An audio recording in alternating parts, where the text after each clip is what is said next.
पीले दांत वाली बहू। रंजना कभी ब्रश नहीं करती थी। उसे कितनी बार उसके माँ बाप ने डांटा, लेकिन उसका कोई असर उस पर होता ही नहीं था, जिस कारण से उसके दांत पीले पीले हो जाते हैं। शादी के बाद।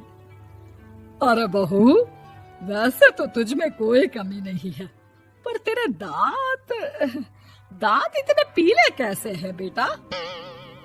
कैसे मतलब? कोई सर्जरी थोड़ी ना कराइए। वो तो क्या नाम, मैं ब्रश नहीं करती थी तो पीले हो गए। अब क्या करूं? आप कहे तो लाल करवा लूं या फिर काले? यार ये क्या है, क्यों माँ से लड़ रही हो? लड़ रही हूँ? अरे मैं लड़ रही हूँ या ये बोल रही है कि दांत पीले हैं, पीले। अरे तपस्या थोड़ी ना की है इन्हें पीले करने के लिए। बकायदा ब्रश नहीं किया है 20 साल तक, तब जाकर। छी, कैसी बात कर रही हो? ये उस वक्त तो पीले नहीं थे जब हम लोग तुम्हें देखने आए थे। अरे तब साफ करवा लिया होगा डेंटिस्ट के पास जाकर। अब देखो कैसे पीले पीले लग रहे हैं। रंजना सास की तरफ गुस्से से देखती है। फिर शुरू हो गई पीले पीले पीले। अरे पीले तो तब भी थे जब मेरे हाथ का रसगुल्ला उड़ा उड़ा कर खा रही थी और बोल रही थी, लड़की नहीं गुणों का खजाना दे रहे भाई साहब आप। खैर, अब वो लोग करते भी तो क्या करते, पीले दांत वाली बहू पल्ले पड़ी थी तो झेलना तो था ही। एक दिन कीर्तन में रंजना गाना गा रही थी।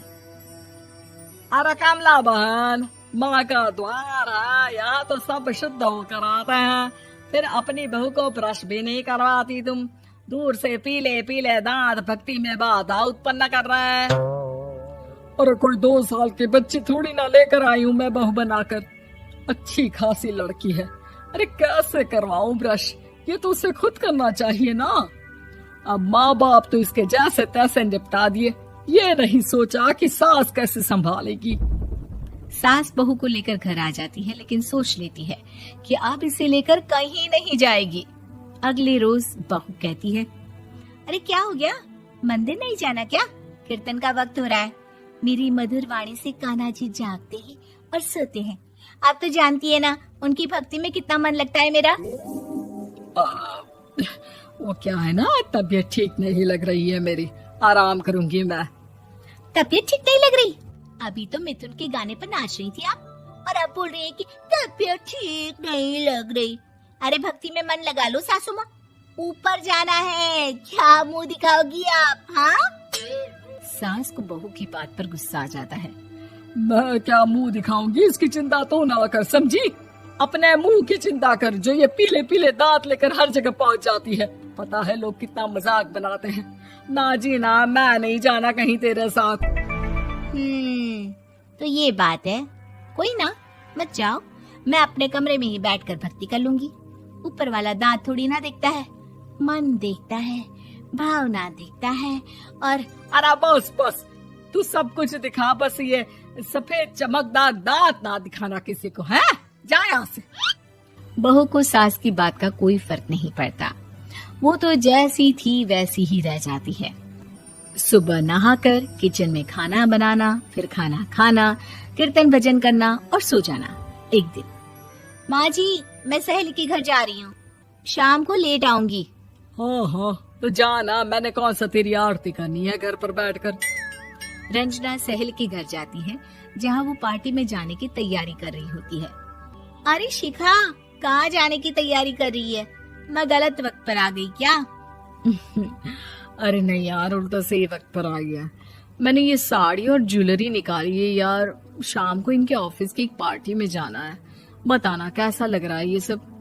नहीं यार, इस ड्रेस के साथ तो वो वाली ज्वेलरी अच्छी लगेगी। हाँ, सही बोल रही है, मैंने ध्यान ही नहीं दिया। वैसे तो हमेशा से मस्त फैशन सेंस रखती है। तो बड़ा जाती होगी ना पति के साथ पार्टी में। रंजना कुछ नहीं बोलती, बस सोचती है कि यार काश ये बात सही हो जाती, पर मैं क्यों नहीं जाती पार्टी में? क्या इन लोगों की कोई पार्टी होती नहीं होगी? रंजना घर आती है और रात में पति से सवाल करती है, एक बात बताइए, आप मुझे किसी पार्टी में क्यों नहीं ले जाते? क्या आपके यहाँ ऑफिस में पार्टी नहीं होती? पति बेचारा क्या कहता कि दांत पीले हैं तुम्हारे इसलिए। अरे कोई पार्टी होती नहीं हम लोगों के ऑफिस में, तो कहाँ से लेकर जाऊं? और मार्केट, मॉल, कहीं वीकेंड घूमना, कहीं तो। अरे यार सारे हफ्ते में एक छुट्टी मिलती है, तो सोचता हूँ कि आराम ही कर लूं। क्यों? रंजना मन मार के रह जाती है। पहले कभी सास के साथ मंदिर जाया करती थी, लेकिन वो भी सास ने ले जाना बंद कर दिया। घर बैठी बैठी रंजना बोर हो जाती है। तभी उसे आइडिया आता है और वो मायके जाने का सोचती है। सासू माँ, 2 दिनों के लिए मम्मी के घर जा रही हूँ। अच्छा ठीक है, आराम से जा।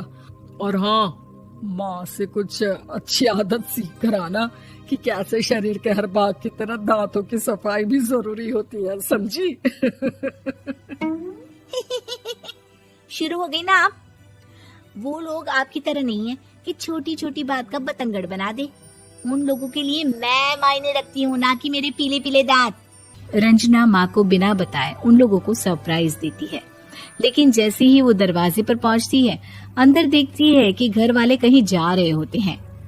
अब माँ, काश रंजना दीदी के दांतों वाली प्रॉब्लम नहीं होती, तो वो भी हम लोगों के साथ चलती ना बुआ जी की बेटी की शादी में। हाँ बेटा, लेकिन अब उसे कौन समझाए कि उसको उसके पीले दांत नहीं दिखते, लेकिन उसके आसपास के लोगों को कितना एम्बैरेसिंग फील कराते हैं।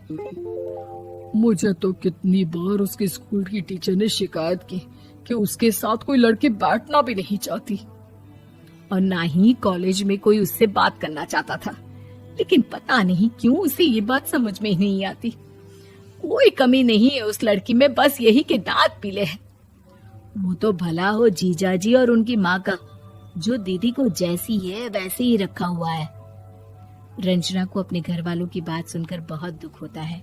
वो सोचती है कि वो क्या करे, लेकिन फिर वो सीधा डेंटिस्ट के पास जाती है, अपने दांत चमकाती है और कसम खाती है कि वो रोज ब्रश करेगी। अरे क्या हो गया? तुम तो 2 दिनों के लिए गई थी ना, पर कोई ना, अच्छा है, चलो आ गई तो। रंजना सास के सामने आकर खड़ी हो जाती है और पूरी स्माइल करती है, उसके चमकदार दांतों को दिखाती हुई। हैं? चले मंदिर? माँ, मुझे माफ कर दीजिए, मैंने आप लोगों को बहुत एम्बैरेसिंग फील करवाया। मैं आज से रोज ब्रश करूंगी।